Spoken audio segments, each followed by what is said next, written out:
Don't worry, no one will remember what you did here anyway.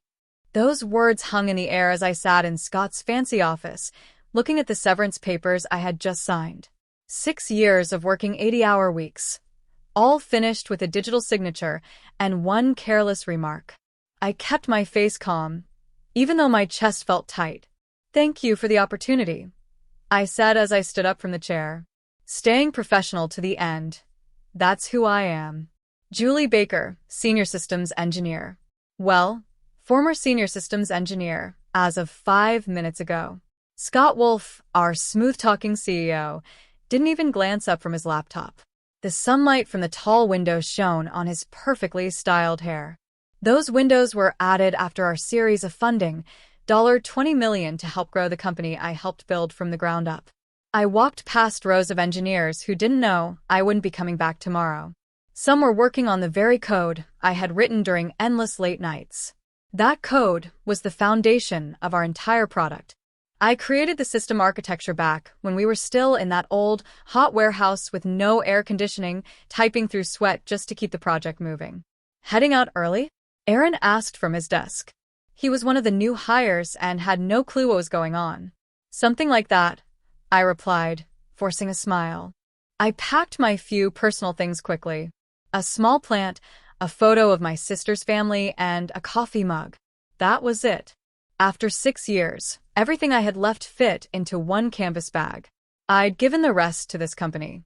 While I waited for the elevator, I felt a cold shiver run down my back. What Scott said about no one remembering my work wasn't just rude, it was wrong. My work is all over that system. The documentation follows my personal style, with notes that only I truly understand. I had always meant to write a full guide for the system I built, but I kept putting it off for more urgent work. It had been on my to-do list for 4 years. The elevator doors opened, and I stepped in. As they closed, I looked one last time at the office that had felt like my second home. A thought hit me. They really didn't understand what they had just done. I wasn't angry. Not yet. But I suddenly realized how much I was worth, and I remembered exactly where all the important files were. The original drafts, version logs, and emails about our system that had my name on them. My dad was a smart engineer too. Back in the 95S, he created a game-changing battery system. But when his company went public, they forced him out and erased his name from everything. I promised myself I'd never let that happen to me. Yet here I was, 31 years old, walking away from Quantum Shift with nothing but a severance check and a non-disclosure agreement. I had read the NDA carefully before signing. It protected their company secrets, but not my personal notes or the files I had already sent to my lawyer. I saw this coming 4 weeks ago. The quiet talks behind closed doors, the sudden meetings, and the way Scott started showing Tyler, the new engineering consultant, off to the investors. It wasn't paranoia. I was just ready. On my drive home, I called my lawyer, Lauren Bell. "I've been let go," I said. "They're bringing in someone with more experience." "I see," Lauren replied calmly. "And the severance?" 7 months' pay. Standard NDA. Nothing about intellectual property, except what's already in my contract. "Smart girl," she said, and I could hear the smile in her voice. "The files you sent me look solid. Let's meet tomorrow to go over your options." The next day, I didn't feel the usual urge to check work emails or Slack messages. Instead, I slept in until 10 a.m. for the first time in years, made a proper breakfast, and drove to Lauren's office. I felt strangely free. She had my documents spread out across her conference table, system diagrams, version logs, emails proving my work. Most important of all, proof that I was the one who built the custom login system that made Quantum Shift's product stand out from the rest. "You've been very detailed," Lauren said. "Most people don't keep records like this." "My dad always told me to keep proof," I replied. "So, what do you want to do with all of this?" she asked, motioning to the pile of documents showing 6 years of my work. I sat down and thought. I wasn't someone who wanted revenge. That's not how I was raised. But I was taught to know my value. "Nothing for now," I said. "But I want to be ready." Lauren nodded. She understood. "They'll come looking for you. Companies like this always do, once they realize what they've lost. And when they do, We'll be ready. I left her office feeling calm. For the first time in 6 years, my time belonged to me, and I planned to use it well. For weeks later, I was sitting at a beachside cafe, drinking an expensive latte and browsing job listings. My phone rang. The caller ID said Larry David, Quantum Shift's CTO. Julie, he said, trying to sound cheerful. How have you been? I'm fine, Larry, I said in a flat tone. What do you need? Well, the team is working on the next release, and they have some questions about the architecture you built. I was hoping you might have time for a quick consultation. I took a slow sip of my coffee. Consultation, an interesting choice of words. I don't think that would be appropriate, considering how I left, I said calmly. Larry hesitated. Look, Julie, we're willing to pay you for your time. Scott may have acted too quickly. Too quickly? I repeated. Is that what we're calling it? There was silence. The documentation is a bit specific, he said. I almost laughed. Specific was a nice way of saying that no one could understand my notes. Yes, I documented everything, but in a way that made sense only to me. I'm really busy right now, I said. Maybe Tyler, with all his experience, can figure it out. Julie, Larry began, but I cut him off. I wish you all the best, Larry. Really? I ended the call. A few seconds later, my phone buzzed with a text from him. We can double your consultation rate. Please reconsider. I put my phone down without replying. Let them worry for a while. That evening, while I was cooking dinner, I got an email from Adam Driver, one of the junior engineers I had mentored. The subject line said, "You won't believe this." Adam had always appreciated me. I'd helped him when others didn't have time. The message was short. Julie, everything's falling apart here. Tyler doesn't understand your authentication system. For clients are having major problems after the latest update. Scott is blaming the engineering team, but we all know it's because no one can figure out your architecture. Larry is freaking out. Just thought you should know. We miss you. I sat down at the kitchen counter and stared at the email. I didn't expect things to fall apart this fast. Part of me felt bad for the team. Most of them were good people in a tough spot. But another part of me, the part that remembered Scott's smug face, felt a little satisfaction. Then my phone rang again. It was Lauren.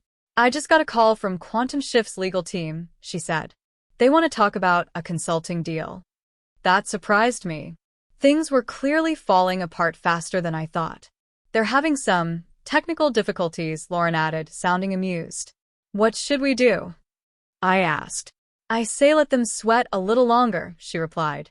The more desperate they are, the stronger your position. As I hung up, I felt something shift inside me.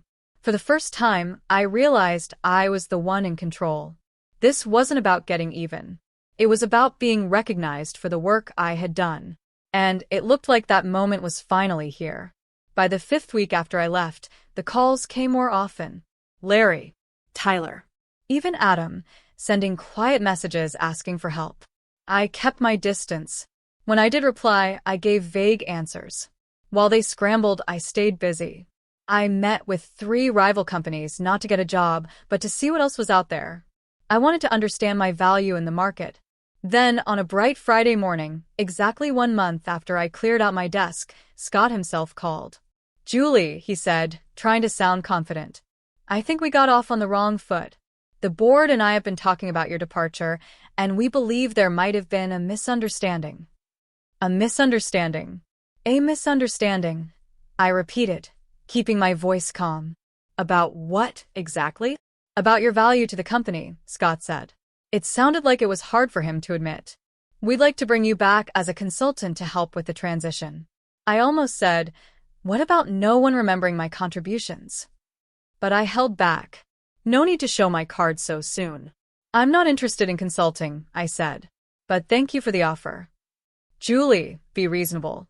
We're offering a large consulting fee, 6 figures, for just a few weeks of work.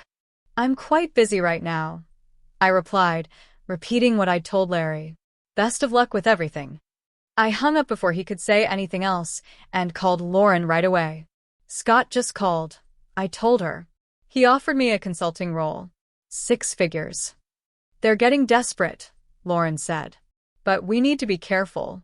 Have you been keeping an eye on their product? I had. Quantum Shift's client dashboard was having major problems. It kept going down. Their support team on Twitter was working overtime answering complaints.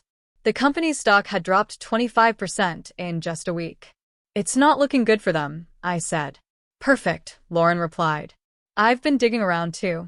Did you know Scott claimed your authentication system as his own when talking to investors? I felt a cold chill run through me. What? I have a contact on their board. Scott has been taking credit for your work for years. The investors thought they were funding his ideas. They didn't realize you built the core system.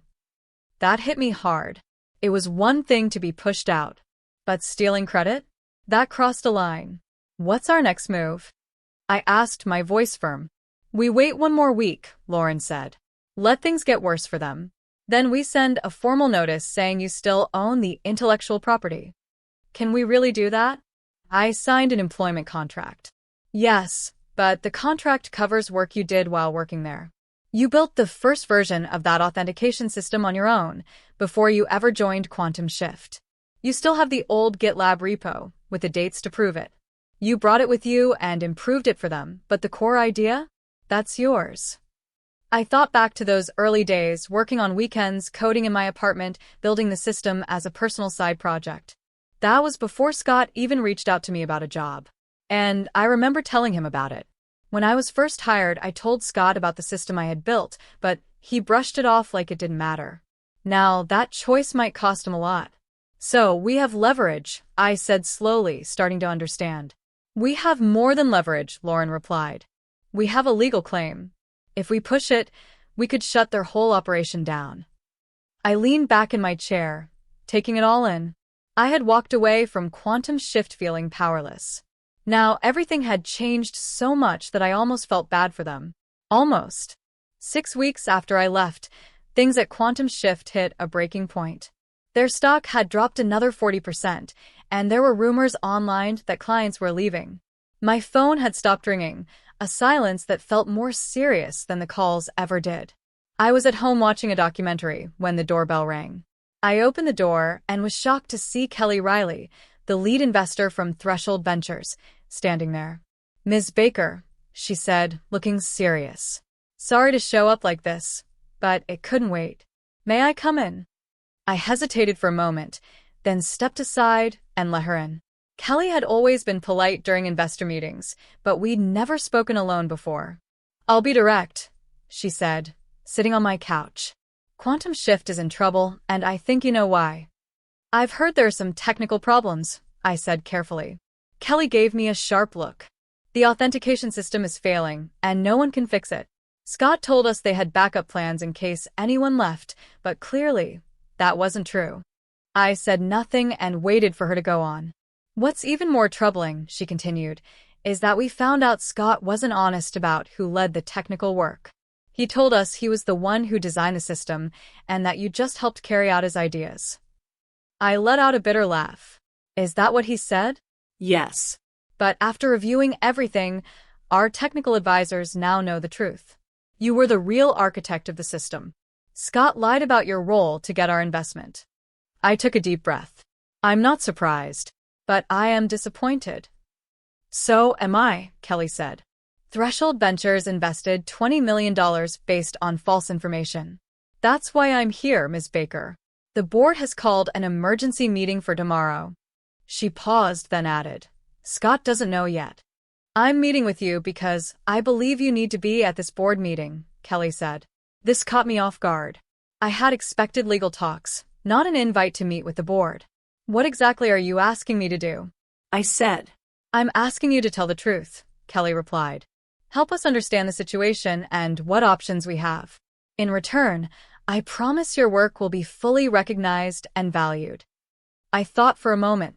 Thank you, Ms. Riley, I said. But my lawyer has advised me not to speak directly with Quantum Shift unless I have legal protection. Kelly nodded, not surprised. I understand. What if your lawyer joins the meeting? This isn't about secret deals, it's about being honest. The investors need to know what's really going on. I thought about it. Going to the board meeting could be risky, but it also gave me the chance to speak directly to the people who had the power to make real changes. "I'll talk to my attorney," I said at last. "Of course," Kelly replied as she stood up. "The meeting is at 11 a.m. tomorrow. I hope you'll be there." After she left, I called Lauren and told her everything. "This is interesting," Lauren said. "Sooner than I expected, but it could work in your favor. If you go, you'll be in a strong position, not a weak one." "What about the plan to send the legal notice?" I asked. "We'll still do it. In fact, I think we should send it tonight so they know where you stand before the meeting." I agreed, and Lauren said she'd send it right away. That night, I barely slept. Tomorrow would be a meeting I hadn't planned on, but now I looked forward to it. I wasn't after revenge. I just wanted the truth to be known. Scott had tried to erase my name from Quantum Shift Story. Tomorrow, I would write myself back in for good. The Quantum Shift office looked exactly the same as when I left 7 weeks ago. But everything felt different now. I walked through the front lobby with Lauren beside me.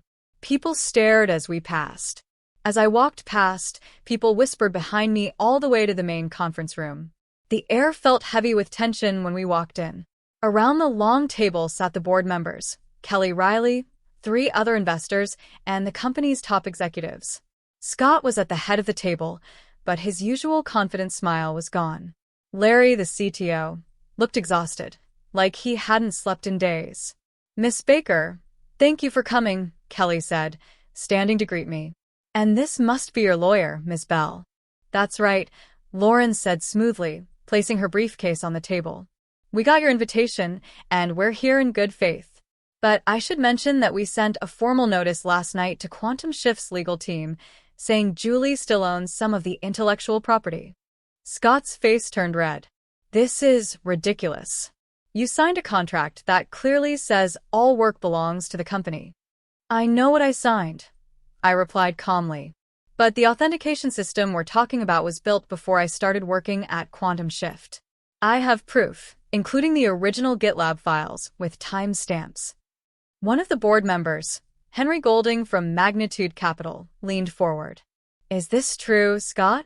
Did you know about this?" Scott's jaw tightened. "Julie's twisting the truth. She may have written some early code, but all the real work was done while she was employed here." I took out my laptop and connected it to the big screen in the room. "With your permission," I said, "I'd like to show you something." Kelly nodded. I pulled up the GitLab page and showed the board the commit history. It clearly showed that the project started before I joined the company. Then I showed early emails between me and Scott, where I clearly told him I was bringing my system to the team. Lauren added, "As you can see, Mr. Wolf acknowledged Julie's work in these emails. But he never arranged a legal transfer of her system to the company. The standard contract doesn't cover work created before she joined." The room went quiet. The board members looked at each other. Scott shifted in his seat, clearly uncomfortable. "There's more," I said, bringing up slides from past investor presentations. "These are from the Series A pitch. The authentication system is shown as a major selling point.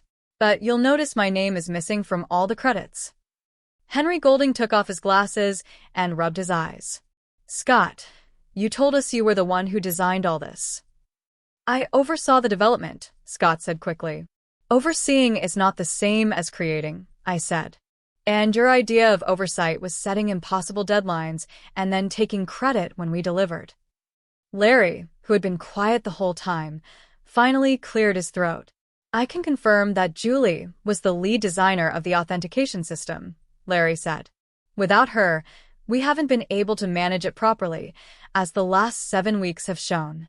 Scott shot Larry a sharp look, but it was too late. The damage was done. The investors now looked at Scott with clear doubt. "What exactly are you asking for, Ms. Baker?" one of the board members asked. Lauren stepped in. "My client isn't trying to bring down Quantum Shift. She still believes in the product she helped build. But she wants proper credit for her work, fair payment for her intellectual property, and a guarantee that her work won't be misrepresented again." "And if we don't agree to that?" Scott asked, clearly angry. "Then the legal notice we sent stands," Lauren replied calmly. "Quantum Shift will be legally blocked from using the authentication system. Without it, your product won't work. Everyone in the room seemed to realize the seriousness of the situation all at once. Quantum Shift's $20 million valuation, its entire future, was at risk. And I, the engineer they once pushed aside, now held the key. The emergency board meeting went on for another 5 hours. As more facts came out, Scott's position grew weaker. The board, who had seemed unsure at first, began to believe what I was saying. The evidence spoke for itself. Henry Golding eventually asked for a short break. The board members left the room to talk privately. When they returned, Kelly Riley stood and spoke with new authority. After careful thought, the board has made some decisions, she said. First, we're making a leadership change right away. Scott, we respect what you've done in starting Quantum Shift, but it's clear there were serious misrepresentations under your leadership. Scott's face turned pale. You can't be serious. I built this company from the ground up. With Julie's technology, Henry Golding said. And that's something you chose to hide from us.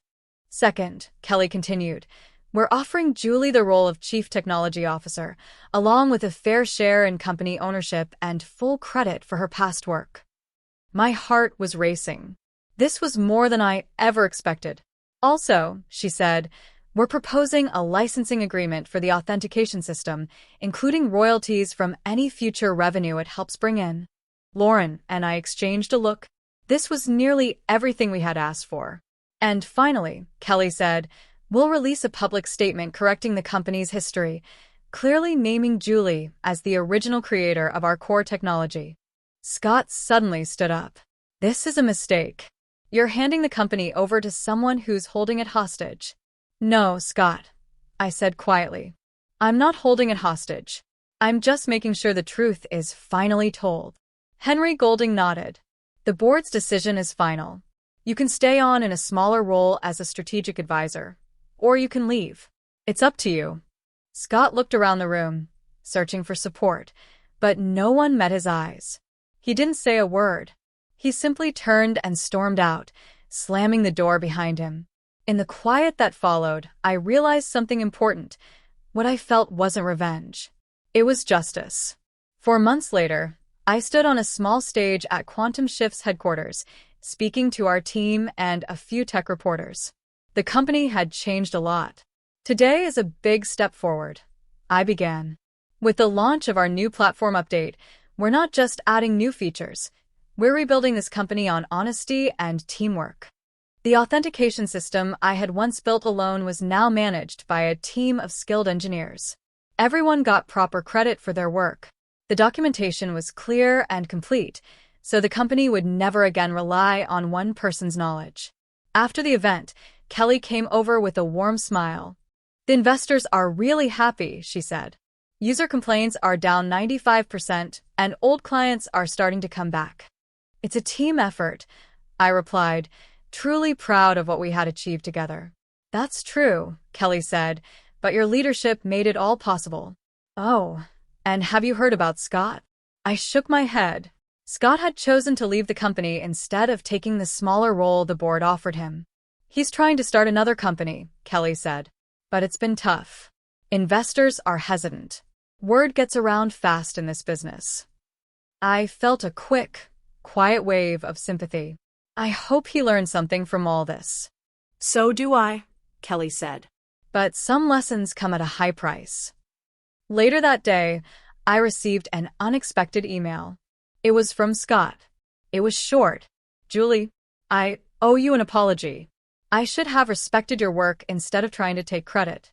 The company is in better hands with you. Scott. I sat at my desk, thinking about what to say. In the end, I kept it simple. Scott, thank you for the apology. I wish you the best with your next steps. Julie, some lessons hurt the most but teach the most.